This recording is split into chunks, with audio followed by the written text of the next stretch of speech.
+3 4th semester political science honours core paper 10 unit 1 ले थिबा जगतीकरणर अवबोध ए chapter most important 3 बार question discuss करबा जाके आपनको 4th semester रे हेल्प करिवो। वीडियो आदि स्किप न करी शेष पर्यंत देखंतु जगतीकरणर अवबोध 3 मार्किया क्वेश्चन। आप प्रथम थर पर चैनल को विजिट करचंती बा देखुचंती ते चैनल रे गोटे लाइक करंतु एवं सब्सक्राइब करंतु जा फल रे वीडियो आप माने पाई परिबे एवं वीडियोटी को देखले आपनकर एग्जाम भलरे हबो। तो गोटे गोटे सब्सक्राइब करंतु। प्रथम क्वेश्चन आसुची जगतीकरणर अर्थ कोन? जगतीकरण अर्थ कोन? जगतीकरण एक व्यापक बहुमुखी परिवर्तित धारा। जगतीकरण कोन? एक व्यापक एवं बहुमुखी परिवर्तित धारा। टॉमस फ्यूडमैन को मतरे जगतीकरण कोन ना एक प्रक्रिया जहाँ अर्थनैतिक समूह और क्षमता प्राप्त संघगुड़िक विश्वर विभिन्न भाग में पहुँचाई समर्थ होता है। जगतीकरण क्या मतरे ना टॉमस फ्यूडमैन को मतरे जहाँ अर्थनैतिक समूह और क्षमता प्राप्त संघगुड़िक विश्वर विभिन्न भाग में पहुँचाई समर्थ होता है। जगतीकरण एक आर्थिक संगठनात्मक संजयकरण द्वारा प्रत्येक राष्ट्र अन्य राष्ट्र उपर निर्भरशील होता है। जगतीकरण द्वारा अंतर्जातीय बजार में द्रव्य सेवा मूलधन और श्रम स्वतंत्र गति करें। जगतीकरण द्वारा कौन होता है ना अंतर्जातिक स्तर में सेवा जगैवा मूलधन श्रम स्वतंत्र गतिशील होता है। यह मुक्त वाणिज्य एवं पुंजी विनियोग को प्रोत्साहित करता है। जगतीकरण कौन करता है ना मुक्त वाणिज्य एवं मुक्त पुंजी विनियोग को प्रोत्साहित करता है जहाँ फल राष्ट्र मध्य आंतरनिर्भरशीलता बढ़ी थाए। जहाँफल कौन होता है राष्ट्र राष्ट्र मध्य आंतरनिर्भरशीलता बढ़ी थाए। विशिष्ट अर्थनीतिज्ञ आर्थर डंकेल जगतीकरण प्रक्रिया को रोकवाई जगतीकरण प्रक्रिया करने प्रथम परामर्श देते किए ना आर्थर डंकेल जगतीकरण प्रक्रिया को करने प्रथम परामर्श देते। नेक्स्ट क्वेश्चन आसूची जगतीकरणर उपकारिता गुड़िक कौन? जगतीकरणर उपकारिता गुड़िक कौन? साधारणतः जगतीकरण एक नूतन और आधुनिक अर्थनैतिक मतवाद भाव प्रगति हासिल करिबारे गुरुत्वपूर्ण भूमिका निर्वाह करता है। यह कौन ना एक नूतन और आधुनिक अर्थनैतिक मतवाद भाव प्रगति हासिल करिबारे गुरुत्वपूर्ण भूमिका निर्वाह करता है।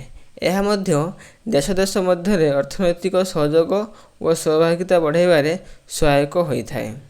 यह देश देश मध्य आर्थिक सहयोग और सहभागिता बढ़ाइबारे सहायक होता है। पुंजी विनियोगर सरलीकरण सहित विश्व बजार सृष्टि में सहायक होता है। राष्ट्र राष्ट्र मध्य आंतरनिर्भरशीलता वृद्धि जो विश्व ग्राम ग्लोबल विलेज परिकल्पना होता है। जगतीकरण द्वारा एक विश्व बजार एवं एक विश्व अर्थनीति परिणत होता है। जगतीकरण द्वारा विश्व व्यवस्था मुक्त वाणिज्य व्यवस्था कार्यकारी होता है। जगतीकरण द्वारा कौन होता है विश्व व्यवस्था मुक्त वाणिज्य व्यवस्था कार्यकारी होता है जहाँकि प्रकारांतर निजुक्ति क्षेत्र में संप्रसारित होबार सहायक होता है। नेक्स्ट क्वेश्चन आसूची जगतीकरणर अपकारिता गुड़िक कौन? जगतीकरण करने द्वारा कौन आमर क्षति होता है अपकारिता गुड़िक कौन? जगतीकरण प्रभाव में देश पारंपरिक बा कौलिक शिल्प प्रभावित होता है। धनी दरिद्र मध्य पार्थक्य सृष्टि हुए। मुक्त पुंजी विनियोग द्वारा विकसित राष्ट्र माने दरिद्र राष्ट्र मानक अଯଥା हस्तक्षेप करती। मुक्त पुंजी विनियोग द्वारा कौन होता है ना विकसित राष्ट्र माने दरिद्र राष्ट्र मानक ऊपर अधिक अଯଥା हस्तक्षेप करती। यह प्रकारांतर नूतन साम्राज्यवाद को प्रोत्साहित करे। जगतीकरण प्रभाव में देश में खनिज द्रव्य कंचामाल बहुराष्ट्र कंपानी मानू चली जाए बहुराष्ट्र कंपानी पाखक चली जाए जहाँकि वित्त प्रभाव इकोनॉमी ड्रैग कारण होता है। जगतीकरण प्रभाव में देशांतर प्रभाव वृद्धि घटी थाए। देशर कुशल और दक्ष श्रमिक मैंने विदेश को चली जाती। देश जो मैंने कुशल था दक्ष लोक था कौन करती ना विदेश को पलाती। यह हूँ कौन ना जगतीकरणर अपकारिता। नेक्स्ट क्वेश्चन आसूची विश्व अर्थनीति कौन?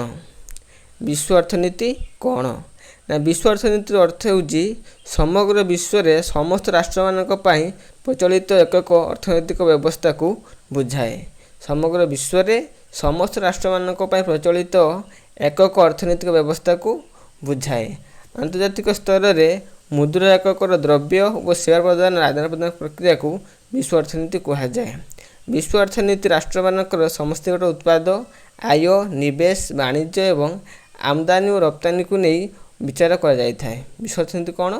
ରାଷ୍ଟ୍ରମାନଙ୍କ ମଧ୍ୟରେ ସମଷ୍ଟିଗତ ଉତ୍ପାଦ, ଆୟ, ନିବେଶ, ବାଣିଜ୍ୟ, ଆମଦାନୀ, ରପ୍ତାନି ଏସବୁକୁ ବିଚାର କରାଯାଏ।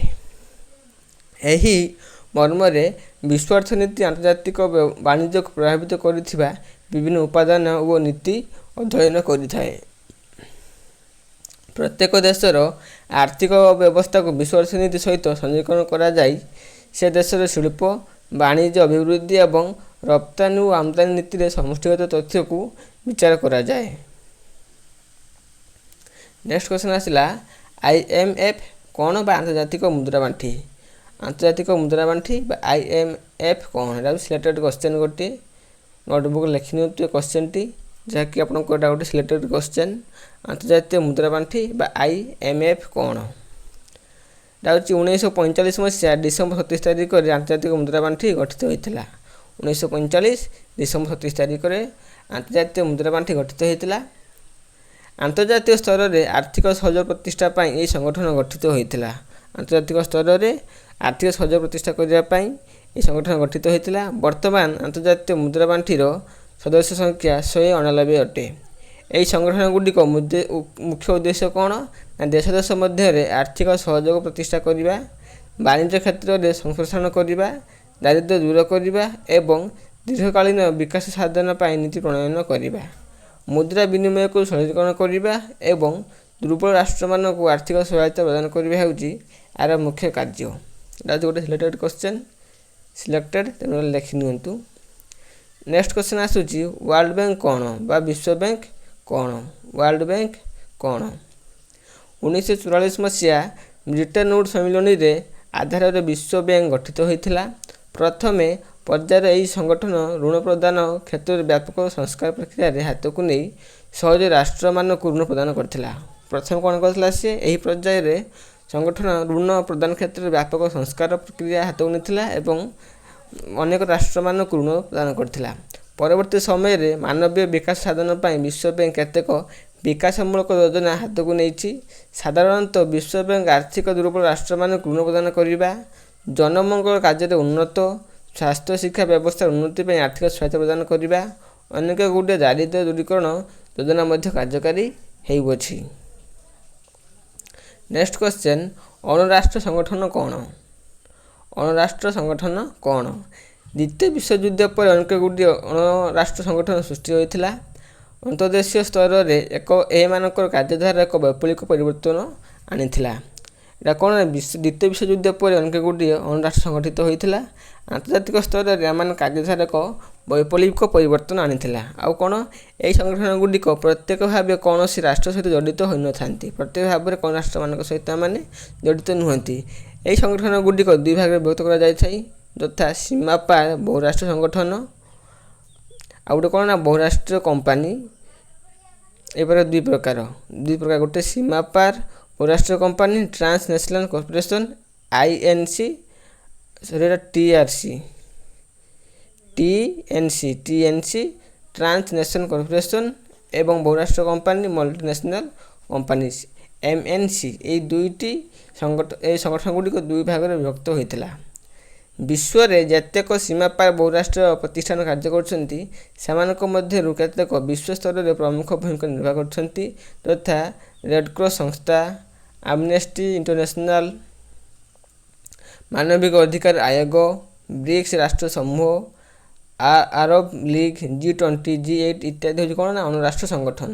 ଏମାନେ କୌଣସି ରାଷ୍ଟ୍ରମାନଙ୍କ ସହିତ ପ୍ରତ୍ୟକ୍ଷ ଜଡ଼ିତ ନୁହନ୍ତି। ଏମାନେ ଦ୍ୱିତୀୟ ବିଶ୍ୱଯୁଦ୍ଧ ପରେ ଅଣରାଷ୍ଟ୍ର ସଂଗଠନ ସୃଷ୍ଟି ହୋଇଥିଲା।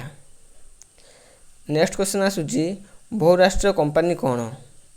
ମଲ୍ଟି କମ୍ପାନୀ କ'ଣ ବା ବହୁରାଷ୍ଟ୍ରୀୟ କମ୍ପାନୀ କ'ଣ? ନା ଜାଗତିକରଣ ପ୍ରକ୍ରିୟାରେ ରାଷ୍ଟ୍ରର ସୀମା ଅତିକ୍ରମ କରି ଅନ୍ୟ ରାଷ୍ଟ୍ରମାନଙ୍କରେ ବାଣିଜ୍ୟ ସ୍ଥାପନ କରିବା ଏବଂ ବିଶ୍ୱ ବଜାର ସୃଷ୍ଟି କରିବା ଏମାନଙ୍କ କାର୍ଯ୍ୟ ଅଟେ।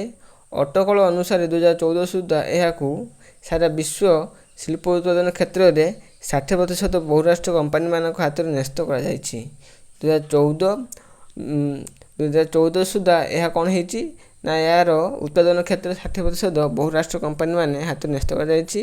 ବିଶ୍ୱରେ ଯେତେ ବହୁରାଷ୍ଟ୍ର କମ୍ପାନୀ କାର୍ଯ୍ୟ କରୁଛନ୍ତି ସେମାନଙ୍କ ମଧ୍ୟରୁ ଆମେରିକା କମ୍ପାନୀ ଗୁଡ଼ିକ ସଂଖ୍ୟା ଅଧିକ, ଯଥା general motors, IBM, general electronics ଆମେରିକାରେ ଏବଂ ହଣ୍ଡା, ମିଟସୁବିସି, ସୁଜୁକି ଇତ୍ୟାଦି ଜାପାନିଜ ବିଶ୍ୱରେ କାର୍ଯ୍ୟ କରୁଛନ୍ତି। ଏହା ହେଉଛି କ'ଣ ନା ବହୁରାଷ୍ଟ୍ର company.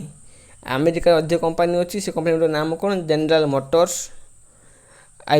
IBM, general electronics America, ଆଉ କ'ଣ ହଣ୍ଡା, ମିଟସୁବିସି, ସୁଜୁକି ଇତ୍ୟାଦି ଜାପାନ ବିଶ୍ୱରେ କାର୍ଯ୍ୟ କରୁଛନ୍ତି। ଏହା ଥିଲା ଆପଣଙ୍କର କୋର୍ ପେପର 10ର ୟୁନିଟ୍ 1ରେ ଥିବା ଜାଗତିକରଣର ଅବରୋଧ 3 ମାର୍କିଆ କ୍ୱେଶ୍ଚନ୍ ଯାହା ଡିସ୍କସ୍ କରିସାରିଛି। ତେଣୁ ଏହିପରି ଭିଡ଼ିଓ ପାଇବା ପାଇଁ ଚ୍ୟାନେଲ୍ ଗୋଟେ ଲାଇକ୍ କରନ୍ତୁ, ସେୟାର କରନ୍ତୁ ଏବଂ ସବସ୍କ୍ରାଇବ୍ କରନ୍ତୁ। ଯାହାଫଳରେ ମୁଁ ଯେଉଁ ଭିଡ଼ିଓ ଅପଲୋଡ଼ କରିବି ଆପଣମାନେ ପ୍ରଥମେ ନୋଟିଫିକେସନ୍ ପାଇପାରିବେ। ତେଣୁ ଗୋଟେ ସବସ୍କ୍ରାଇବ୍ କରନ୍ତୁ। ଧନ୍ୟବାଦ।